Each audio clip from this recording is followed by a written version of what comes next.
Dagsapo yung mga nakikiramay sa pumanaw na UP Manila student na natagpo ang patay sa kanilang bahay nitong Biyernes. Bago po nito, namroblema raw sa pangmatrikula ang naturang estudyante. Ikwento ng kanyang ama ang mga pangyayari bago pumanaw ang anak. Nakatutok si Athena Imperial. Patuloy ang pakikiramay ng mga kaanak at kaibigan ng nasawing estudyante ng University of the Philippines, Manila na si Cristel Pilar Mariz Tejada. Natagpo ang patay sa loob ng kanilang bahay ang 16 na taong gulang na college freshman noong Biyernes ng madaling araw. May 10, 2012 nang mag-enroll siya sa BA Behavioral Science course. Bago siya pumanaw, namroblema raw si Cristel dahil kinapos ito sa pambayad sa matrikula. Setyembre noong nakaraang taon nang umapela ang ama ni Cristel sa STFAP o Socialized Tuition and Financial Assistance Program para ma-adjust ang bracket ni Cristel sa mas murang tuition.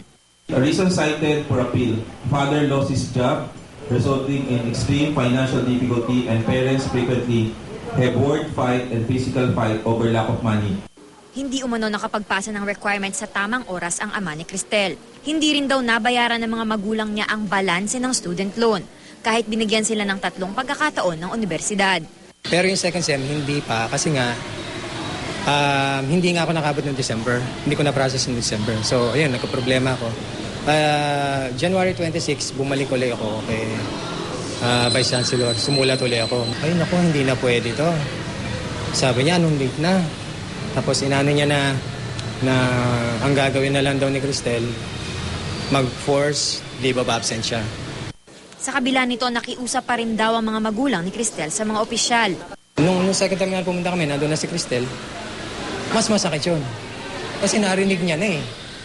Iniisip niya na siguro yung nangyari na, teka muna, 5 months yun na. Ang dami kong exam nun na, ang dami kong projects na, ang dami kong ganito, may gymnastics. Wala lang. Ayon sa UP Manila, nagpa-meeting daw sila at di nagkulang sa pagpapaalala sa mga miyembro ng Student Council ukol sa deadline ng pagbabayad ng matrikula. Pero ayon sa isang student leader, kailan po ba sinabi ng administration na may consultation regarding tuition fee deadline? 1 day before. And I believe you will agree with me that it is not sufficient time para i-consult lahat ng constituents mo. Noong nakaraang Miyerkules, March 13, nag-file ng leave of absence si Cristel. Naaprubahan ito ng sumunod na araw. Kinabukasan, natagpuan siyang patay sa sala. Ang College of Arts and Sciences ng UP Manila walang pasok bukas bilang pakikiramay sa pagpanaw ng isa sa kanilang mga estudyante. The Chancellor of Manila has declared that a day of mourning for 3 reasons. Number 1, to call for sobriety. Number 2, to reflect for the death.